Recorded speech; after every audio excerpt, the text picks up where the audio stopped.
আজ আমি তোমাদের কুলের আচার বানিয়ে দেখাবো। এই কুলগুলোকে খুব ভালো করে পরিষ্কার করে ধুয়ে নিয়েছি, আর বোটাগুলোকেও কিন্তু ফেলে দিয়েছি।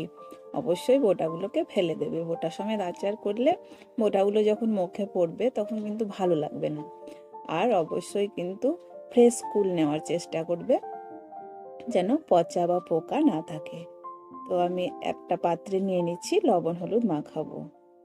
এখন যদিও কুল একদম টাটকা সিজনের কুল, অবশ্যই ভালো থাকবে। তবুও যদি পোকা থাকে, বা পোকা তো থাকবে না, পচা, সেগুলোকে ফেলে দেবে। কালো কালো দাগ থাকলে ফেলে দেবে। তাহলে ফ্রেশ কুলের আচার বানালে আচারগুলো অনেক দিন ভালো থাকে। দেখো এই কুলটা একটু কালো, তো আমি ফেলে দিচ্ছি ছাড়িয়ে। খেতেও ভালো লাগে, চোখ বুজে কিন্তু খাওয়া যায়। তো বাজারের কেনা কুলের আচার খেতে একটু হলেও কিন্তু ঘেন্না লাগে, মনে মনে মনে হয় কি জানি কি করে রান্না করেছে, কুলটাকে আচার বানিয়েছে। তো দেখো আমি লবণ আর হলুদ মাখিয়ে দিলাম। তো লবণ হলুদ মাখিয়ে আমি কিন্তু 3 থেকে 4 ঘন্টা মতো রোদ্রে রাখবো, ব্যাস, আর রোদ্রে রাখবো না। একবেলা রোদ দিলেই যথেষ্ট। খুব ভালো করে লবণ আর হলুদ মাখিয়ে নিতে হবে। কুলগুলোকে ফাটিয়ে দেওয়ার দরকার নেই। সেদ্ধ যখন করব তখন এমনিতে কুলগুলো নরম হয়ে যাবে, ফেটে যাবে। তো চলো 3-4 ঘন্টা পর ফিরে আসছি। তো আমি 3 ঘন্টা পরে ফিরে এসেছি। এবার আচারের জন্য মশলা বানিয়ে নিতে হবে। তো প্রথমে আমি কয়েকটা গোটা শুকনো লঙ্কা আগে শুকনো কড়াইয়ে ভেজে নিচ্ছি। লঙ্কার কালার চেঞ্জ হয়ে আসবে, তখন একে একে বাকি মশলা দেবো। তো দেখো লঙ্কা ভাজা হয়ে গেছে। এবার এর মধ্যে আমি দিয়ে দেবো মেথি। আচারে অবশ্যই মেথি দেওয়ার চেষ্টা করবে, যে কোনো আচারে কিন্তু মেথির ফ্লেভার একদম দারুণ লাগে। তো আমি এখানে মেথি 1 চামচ ব্যবহার করেছি, জিরেও 1 চামচ ব্যবহার করলাম। তো কড়াই যেহেতু গরম আছে, দেখো মেথি দেওয়া মাত্র কিন্তু ফুটতে শুরু করেছে, তাই একটু নেড়ে দিলাম। এবার এর মধ্যে আমি 1/2 চামচ মতো মৌরি দিচ্ছি, ব্যাস, আর কিছু দেব না। মশলাটাকে খুব সুন্দর করে ভেজে নেব। মশলা কিন্তু পুড়িয়ে ভাজবে না, নইলে তেতো লাগবে। অবশ্যই আঁচটাকে একদম কমিয়ে রেখে ভেজে নেবে। মশলা কিন্তু একদম ভাজা হয়ে গেছে। আমি ঠান্ডা করে মিক্সির জারে সুন্দর করে গুঁড়ো করে নেব। খুব মিহি গুঁড়ো করার দরকার নেই, একটু অর্ধেক অর্ধেক করে গুঁড়ো করে নেবো, আধ ভাঙা করে। এবার চলো কড়াই বসিয়ে দিয়েছি, কড়াইয়ের মধ্যে দিয়ে দিচ্ছি জল।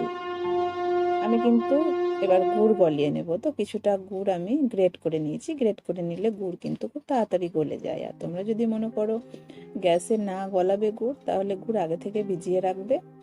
4-5 ঘন্টা ভিজিয়ে রাখলেই গুড় কিন্তু গলে যাবে। তো আমি গ্রেট করে নিয়েছি, দেখো কত তাড়াতাড়ি, সঙ্গে সঙ্গে কিন্তু একটু নেড়ে দিলাম আর গলে গেল। তো গুড়টাকে আমি ছেঁকে নেব।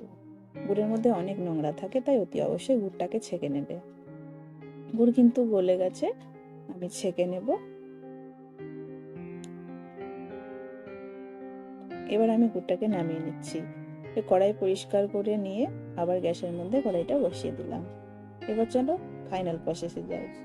তো আচারের মধ্যে অল্প তেল লাগে, বেশি তেল দিলাম না। 1 চামচ তেলের মধ্যে 2টো তেজপাতা দিয়ে খুব ভালো করে আমি নেড়ে নিচ্ছি।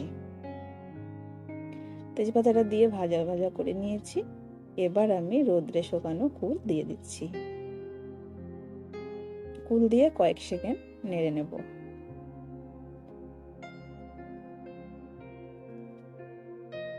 খুব বেশি তেলের মধ্যে কুল ভাজার দরকার নেই, কয়েক সেকেন্ড একটু নাড়াচাড়া করে নিলেই হয়ে যাবে। এবার যে গুড়টা ছেঁকে রেখেছিলাম, সেই গুড় জলটা আমি দিয়ে দেবো। তো গুড় জলটা দিয়ে খুব ভালো করে এখন সেদ্ধ করে নেওয়ার পালা। যতক্ষণ না ভালো মতো সেদ্ধ হচ্ছে ততক্ষণ অপেক্ষা করব। সেদ্ধ হয়ে যাবে আর কিন্তু আঠা আঠা হয়ে চলে আসবে, তখন মশলা অ্যাড করব। দেখো ফুটতে শুরু করে দিয়েছে। এইভাবে একটু টাইম নিয়ে আঁচটাকে বাড়িয়ে দিয়ে জলটাকেও মেরে নেব, কুলটাকে খুব সুন্দর করে সেদ্ধ করে নেব। তো দেখো কতটা গুড় জল মরে গেছে, কুলটা আঠা আঠা হয়ে গেছে। এই অবস্থায় আমি ভাজা মশলা অ্যাড করব।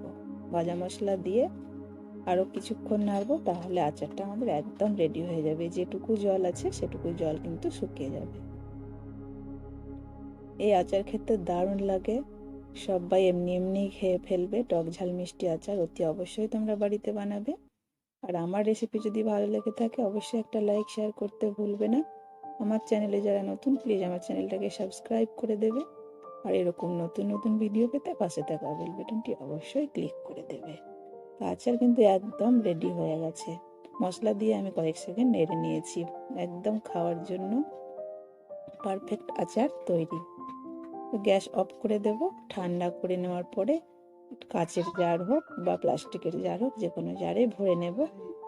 তো কাচের জারে আচার রাখলে আচার খুব ভালো থাকে, আর অতি অবশ্যই ঠান্ডা করে ভরে নিতে হবে। তো আচার কিন্তু রেডি হয়ে গেছে। আজকে আমার রেসিপি তোমাদের কেমন লাগলো আবারও বলছি, কমেন্টে জানাবে। ভালো লাগলে বাড়িতে বানিয়ে খাবে, অবশ্যই ভালো লাগবে। ছোটবেলার স্মৃতি মনে পড়ে যাবে এই আচার খেলে।